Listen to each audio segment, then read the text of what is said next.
You ask Tiger to solve. This deals with linear equations with one unknown. The final result is j equals 17. Let's solve it step by step.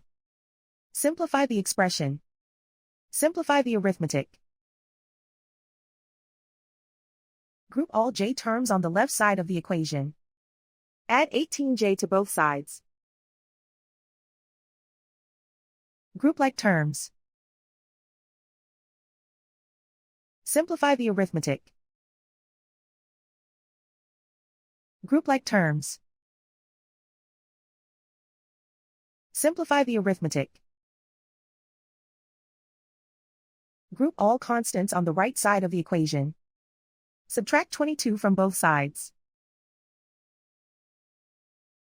Simplify the arithmetic.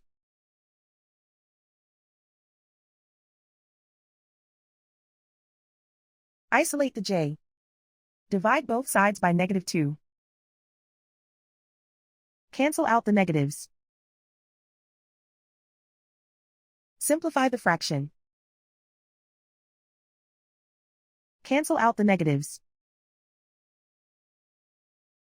Find the greatest common factor of the numerator and denominator.